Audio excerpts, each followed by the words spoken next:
Sous sa garde. C'était à l'époque de la débâcle. Tout allait de travers. Des soldats de la Wehrmacht se traînaient dans les forêts, rompus de fatigue et sans chef. Il était strictement défendu de sortir de chez soi sous peine de mort. Dans notre hôpital à l'extérieur de la ville, dans la lande, nous étions entassés dans l'annexe numéro 2, tandis que dans l'annexe numéro 1, on avait confortablement installé le quartier général des troupes d'occupation. De la racaille traînait dans les environs, se livrant au vol et au pillage. Des femmes étaient violées de temps en temps. On avait choisi comme agent de liaison entre les troupes d'occupation et nous un ancien malade, un homme qui n'inspirait guère confiance. Un beau jour, le bruit courut qu'une autre jeune femme avait été violée par un Polonais. Dans son désespoir, elle avait avalé une dose massive de somnifères. Et selon les renseignements reçus, elle était couchée dans le fossé près de la route à environ 4 kilomètres d'ici. C'était terrible, mais personne ne voulait rien faire pour essayer de la sauver. Chacun haussait les épaules et ne s'en préoccupait plus. Cette nouvelle ne m'a pas laissé de repos jusqu'à ce que j'ai obtenu un laissez-passer du commandant anglais. Il m'avertit cependant et me fit remarquer que je faisais cette démarche à mes risques et périls. Il regrettait de ne pas pouvoir me donner d'escorte. Je partis donc seul, confiant en la présence et en la protection de Dieu. Mon cœur me poussait vers cette pauvre femme. Peut-être pouvait-on encore la sauver. Pour ne pas m'exposer aux dangers qui me guettaient en pleine route, je pris le sentier de forêt le plus proche. À droite et à gauche, éparpillés dans la forêt, traînaient encore les corps des soldats tués pendant les derniers combats. J'en avais le frisson. Je continuais à marcher à grands pas. Tout d'un coup, une main me fit des signes. C'était celle d'un jeune troupier laissé pour mort sur le champ de bataille.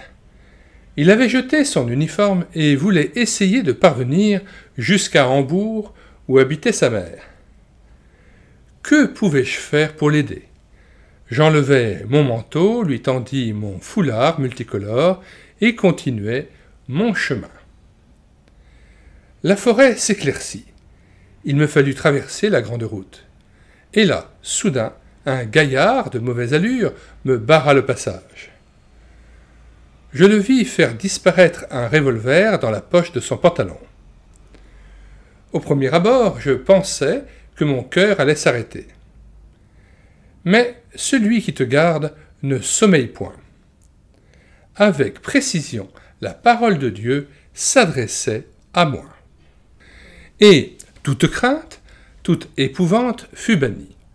Sans battement de cœur, sans la moindre peur, je fis les quelques pas qui me séparaient de cet homme.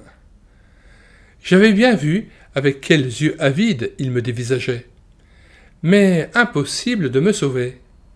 Je ne comprenais pas un mot de ce qu'il me disait. Mais je me rendis compte qu'il voulait savoir l'heure. Gentiment, je lui montrai ma montre pour qu'il puisse voir quelle heure il était. Puis, obéissant à une conviction intérieure, je m'assis au bord du fossé près de la route. Sans savoir s'il me comprenait, je lui parlais de la jeune femme que je cherchais et je lui demandai s'il voulait m'aider. Mais je me rendis compte qu'il ne me comprenait pas. Lentement, il vint s'asseoir à côté de moi au bord du fossé. Je le vis mettre la main dans la poche et empoigner l'arme à feu. Les contours de l'arme s'y profilaient distinctement. Il ne comprenait pas un mot d'allemand. Que fallait-il faire ? Son regard troublant me fixait toujours. Soudain, je ressentis une grande pitié pour ce gaillard. « Toi, Mamouchka ?» lui demandai-je. « As-tu une mère qui prie pour toi ?» Je lui montrai mes mains jointes. Qu'est-ce qu'il avait donc, ce dur à cuire ? Toute sa physionomie changea brusquement. Ses yeux, qui à l'instant me fixaient encore comme une proie, avait maintenant un regard honteux et confus. Je lui pris la main et le regardai droit dans les yeux. Dieu avait fait ce miracle. Il lâcha l'arme et sortit la main de la poche. Alors mes deux mains se fermèrent sur les siennes. Je recommandai le garçon à l'amour de Dieu et rendis grâce de ce qu'à la maison, il avait une mamouchka qui priait pour lui. Puis je me levai, lui donnai un signe d'adieu, une bonne poignée de main et une tape amicale sur l'épaule, et je me remis immédiatement en marche. Mais lui restait assis là, les mains devant le visage, pleurant amèrement. Mon cœur était plein de gratitude et de louange. En vérité, celui qui te garde ne sommeillera point. À ma grande joie, je le vis encore jeter son revolver très loin dans un champ de pommes de terre. Se tenant tout droit, il s'engagea ensuite d'un pas ferme sur la route et partit en direction du village. Peu de temps après, une jeep anglaise longea la route. Je priai un des soldats d'aller chercher le revolver dans le champ de pommes de terre pour qu'il ne fasse plus de dégâts. Il y avait 5 balles. L'une d'entre elles m'était-elle destinée?